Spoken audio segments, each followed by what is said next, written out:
శ్రీ గురుభ్యో నమః. శ్రీమాత్రే నమః. మా భక్తి టీవీని ప్రోత్సహిస్తున్నటువంటి మా ప్రేక్షకులందరికీ ధన్యవాదాలు తెలియజేస్తూ 19 జనవరి నుంచి 25 జనవరి వరకు గల కాలానికి రాశి ఫలితాలు ఎలా ఉన్నాయి తెలియచెప్పుకుందాము. ముందుగా గ్రహస్థితులు. వృషభ రాశిలో వక్రించిన గురువు గారు ఉన్నారు. అలాగే కర్కాటక రాశిలో వక్రించి నీచలో ఉన్నటువంటి కుజుడు, కన్య రాశిలో చంద్రకేతువులు, ధనస్సు రాశిలో బుధుడు, మకర రాశిలో రవి గారు, ఇక శని శుక్రులు ఇద్దరూ కూడా కుంభరాశిలో, మీన రాశిలో రాహువు సంచారం చేస్తూ ఉండగా వారాంతానికి వెళ్ళేటప్పటికీ చంద్రుని యొక్క స్థితి నీచలోకి వచ్చి ఉన్నది. అలాగే బుధుని యొక్క స్థితి మకర రాశిలోకి వచ్చి ఉన్నది. ఈ రకాలైనటువంటి మార్పులు జరుగుతూ గురువుగారి వక్రము విడిపోయింది. అలాగే కుజుడు వెనక రాశిలోకి వక్రించి సంచారం చేస్తూ ఉన్నారు కాబట్టి మిథున రాశిలోకి వెళ్ళి ఉన్నారు. గ్రహస్థితులు ఈ విధంగా ఉండగా ముఖ్యంగా చెప్పుకోదగినది ఒక మార్పు ఉంది. అది ఏమిటి అంటే గురువు గారి వక్రత వీడింది. గురుస్థానంలో ఉన్న వారికి ఇబ్బందులు తొలగిపోతాయి. ఇది చాలా చాలా చెప్పదగినటువంటి ముఖ్య సూచన. వారు ఏ రంగానికి సంబంధించిన వారైనా కావచ్చు, గురుస్థానంలో ఉన్నవారు టీం లీడర్స్ దగ్గర నుంచి, ఉపాధ్యాయుల దగ్గర నుంచి, మఠాధిపతులు పీఠాధిపతులు దగ్గర నుంచి, సమాజానికి హితవు బోధించే వారి దగ్గర నుంచి, మంచి మంచి ఉపన్యాసకులు ఉన్నారు కదా మనకి చాలా మంది, అలాంటి వారికి సంబంధించి ఇలాగా ఏ రంగంలో అయినా సరే ఒక గురుస్థానంలో ఉన్న వారికి మంచి రోజులు అని చెప్పచ్చు. అలాగే కుజుని యొక్క స్థితి కూడా నీచ నుంచి రాశి మారి మిథున రాశిలోకి వెళ్ళారు. ఆయన ఎలాగో వక్రంలో ఉన్నారు కాబట్టి వెనక రాశికి వెళ్ళారు. దీనివల్ల కుజుని యొక్క దృష్టి 4వ దృష్టి కేతువు మీద పడుతూ, 7వ దృష్టి ధనుసు రాశి మీద పడుతూ, 8వ దృష్టి రవి బుధుల మీద పడుతోంది. ఇది అంత పూర్తిగా ఇబ్బందికరమైనటువంటి వ్యవహారం అయితే కాదు. మనకి కుజుడు నీచలో ఉన్నంత వరకు, అంటే ఈ వారం ప్రారంభంలో వరకు కుజుని దృష్టి ఇక్కడ రవి గారి మీద పడుతూ శని శుక్రుల మీద పడుతోంది. ఎప్పుడైతే శని గారి మీద పడుతోందో, శుక్రుడు అంటే ఒక నెల రోజుల సంచారమే కాబట్టి ఏమీ ఇబ్బంది ఉండదు అని నేను చెప్పను. ఇబ్బంది ఉన్నప్పటికీ ఒక నెల రోజుల కాలమే కాబట్టి త్వరగా ఇబ్బందికరమైన పరిస్థితులని అధిగమించడానికి సమయం సరిపోతుంది. కానీ శనిగారు అలా కాదు. ఆయన ఇంకా మార్చి 31వ తేదీ వరకు రాశి మారట్లేదు. మరి ఈ కుజుని యొక్క స్తంభన జరుగుతూ ఉన్న కారణం చేత కుజుని యొక్క దృష్టి ఎప్పుడైతే శనిగారి మీద పడుతుందో విపరీతమైనటువంటి అనర్థాలకి దారి తీసేటటువంటి పరిస్థితులు ఉంటాయి.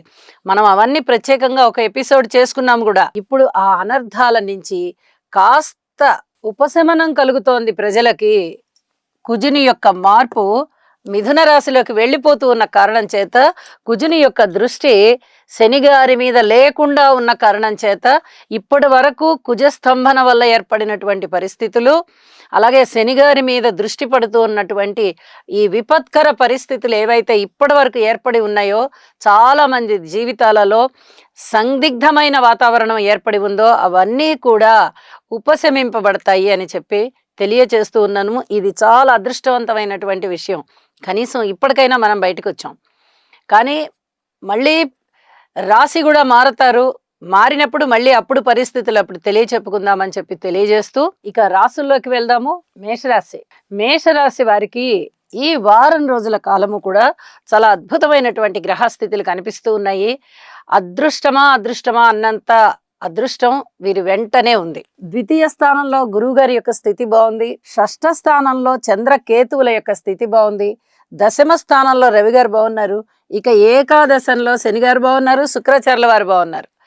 6 గ్రహాలంటే అది మాటలైన విషయం కాదండి. అలాగే వారాంతంలోకి వెళ్ళేటప్పటికి కుజుని యొక్క సంచారం కూడా చాలా చాలా అనుకూలంగా ఉంది. ఇంత అద్భుతమైనటువంటి గ్రహస్థితులు వీరికి ఒక 4 గ్రహాలు బాగున్నాయి, 5 గ్రహాలు బాగున్నాయి ఇలా చెప్పుకుంటూ ఉన్నాం. కానీ 6 గ్రహాలు మంచి అనుకూలంలో ఉన్నాయి అంటే అది ఈ మధ్య కాలంలో అయితే లేదు. చాలా అద్భుతమైనటువంటి ఫలితాలు అన్నమాట.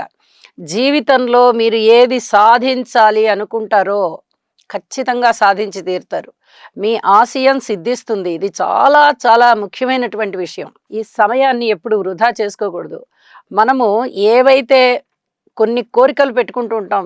మనం ఖచ్చితంగా ఇల్లు కొనుక్కోవాలి. మనం ఖచ్చితంగా కారు కొనుక్కోవాలి. ఇలాగా పెద్ద పెద్ద విషయాలు ఎయిమ్స్ ఉంటాయి. సాధారణమైన మనుషులకి ఇవి చాలా గొప్ప విషయాల కింద లెక్క. అలాంటి వాళ్ళందరికీ అతి సునాయాసంగా ఈ కోరికలు తీరుతాయి. మరి గొప్పవాళ్ళ విషయంలో అంతకన్నా కోట్లకి పడగలెత్తేటటువంటి పరిస్థితులు ఏర్పడతాయి వీళ్ళకి. ఇది చాలా చెప్పదగ్గ సూచన. వారి యొక్క స్థాయి ఏదైతే ఉందో అది పెరుగుతుందన్నమాట. కోటీశ్వరులు కోట్లాధిపతులు అవుతారు. మామూలు సామాజికమైనటువంటి వ్యక్తులు, మామూలు సాధారణమైనటువంటి వ్యక్తులు లక్షాధికారులు అవుతారు. ఇట్లాంటి గొప్ప స్థితికి మేషరాశి వారు వెళ్ళిపోతారు. ఏమీ సందేహం లేదు. ఇన్ని గ్రహాలు అనుకూలంగా ఉన్నాయి అంటే వాళ్ళ యొక్క పరువు పెరిగిపోతుంది, ప్రతిష్ట పెరిగిపోతుంది. అన్ని విషయాలలోనూ అనుకూలతలు సిద్ధిస్తాయి. అలాగే విజయావకాశాలు ఉంటాయి. ధనము విషయంలో ఇబ్బందులు ఉండవు. ఏ ధనమైనా సరే వారికి అనుకూలమైనటువంటి మార్పులతో నడిచి వస్తుంది వారి దగ్గరికి అని చెప్పచ్చు. ఏదైనా విద్యా ప్రదర్శన, ఉద్యోగంలో ఏదైనా టాలెంట్ చూపించడమా, ఇంటర్వ్యూలా ఇత్యాది విషయాలు అన్నింట్లలోనూ విజయావకాశాలు ఉంటాయి. చేపట్టిన ప్రతి పని సక్సెస్ సక్సెస్ సక్సెస్ అలా ఉంటుంది. అన్నదమ్ముల సహాయ సహకారాలు ఉంటాయి. మాతృవర్గ రీత్యా కూడా చాలా చాలా బాగుంటుంది. అలాగే ఉద్యోగ జీవితంలో ఇంకా ఎదురు లేదని చెప్పచ్చు. రవి గారు మకర రాశి ప్రవేశం చేసేసారు కదా, ఇంకా అద్భుతమైనటువంటి ఫలితాలు అనమాట. దశమ స్థానంలో రవి. ఉద్యోగంలో ఎదురు లేకుండా ఉంటారు. తోటి ఉద్యోగస్తుల సహాయ సహకారాలు ఉంటాయి. ఊహించని విధంగా లాభాలు ఉంటాయి. అది పదోన్నతులు అవుతాయి, ఇంక్రిమెంట్లు అవుతాయి, ఉద్యోగరీత్యా అవుతుంది. ఇన్ని రోజులు ఏదైతే కోర్టు గొడవలు వ్యవహారాలు ఉంటే ఒకవేళ అలా ఉండి పనులు స్తంభించి ఉన్నాయో ఇప్పుడు అవన్నీ ఆ కష్టాలు పటాపంచలైపోయి క్లియర్ అయిపోతుంది అనమాట. అనుకూలమైనటువంటి మార్పులు ఉన్నాయి కాబట్టి 99% ఈ ఆస్తులకు సంబంధించి కూడా అనుకూలమైనటువంటి ఫలితాలు ఉంటాయి.